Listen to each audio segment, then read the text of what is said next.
أهلا وسهلا متتبعي ومشاهديني الكرام في فيديو جديد ووصفة جديدة لنهار اليوم. أولا وقبل كل شيء السلام عليكم وصحة رمضانكم تصوموا بالصحة والهنا. إذا وصفتي لنهار اليوم راح تكون وصفة خفيفة ظريفة، راح أشارك معاكم طبق هايل اللي هو دوزيام بلا في رمضان بإذن الله. هذا الطبق بطاطا بكريات الدجاج، يجي بزاف بنين ويجي مشخشخ بالبنة، يجي مفرمج ويجي هايل. هذا الطبق تقدروا ديروه كطبق تاني في الشهر الفضيل. وما راحش نطول عليكم ونروح مباشرة للمقادير وطريقة التحضير.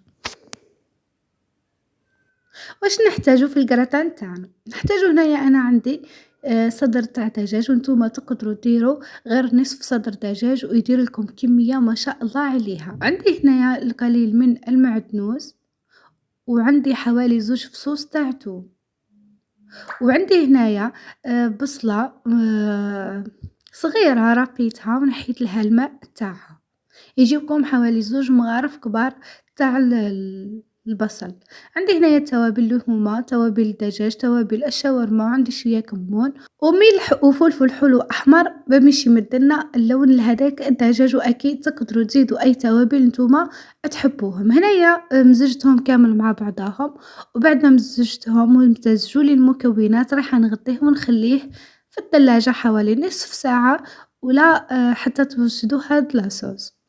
هنايا في مقلاة درت أنا شوية لي شامبينيو، حطيت شوية زيت وحاولت كيش نقلي هادو لي شامبينيو، وانتوما تقدروا تزيدوا لهم حوالي 2 مغارف تاع البصل مرحي وتخليوهم يتقلاو لكم مع شوية شرائح تاع الزيتون.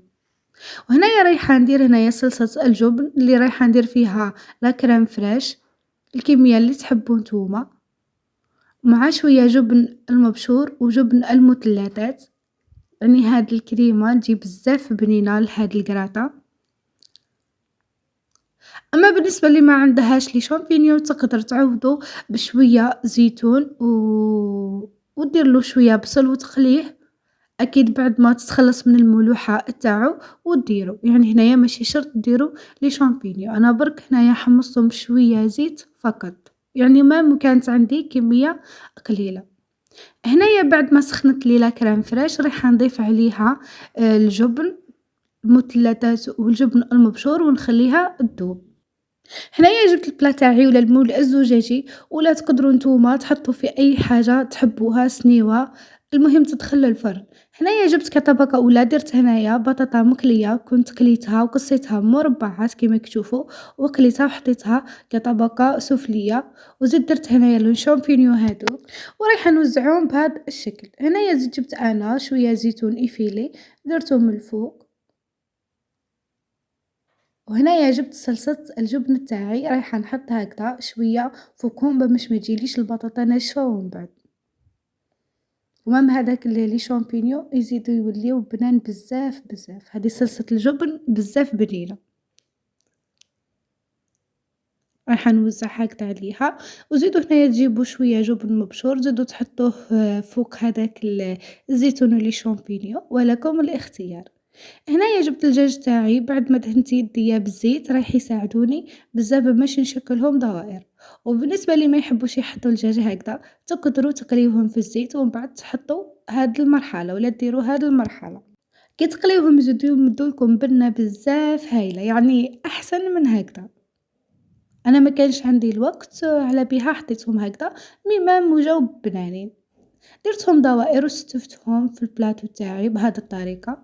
وننصحكم إلا كان درتو صدر دجاج كامل حاولوا كيفاش ديروه في مول زجاجي أكبر باش الكريمة ومن بعد ما تهبط لكمش وما تسيح لكمش في الفور. أنا كان هنايا للأسف البلا تاعي شوية صغير، كي كانت تطيب كامل هبط لي في للفور، يعني فاضلي.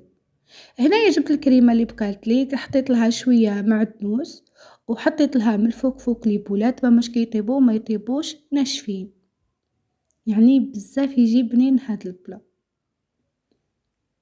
وهنايا كطبقة يعني كلمسة أخيرة درت هنايا مغرفة كبيرة تاع طماطم المصبرة مع شوية توم وشوية معدنوس وخففتهم بالماء وحطيته شوية من الفوق هكذا فوق الكريات الدجاج، هنايا في الأول كان شوية عاقد، تو من بعد باه زيدتلو شوية الما بمش ولا سائل.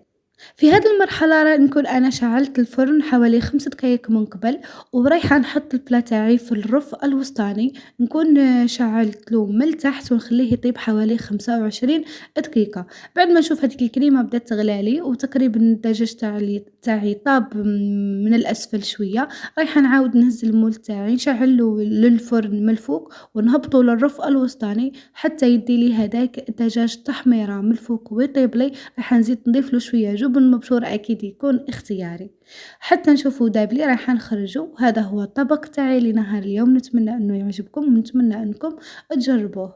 مع السلامة.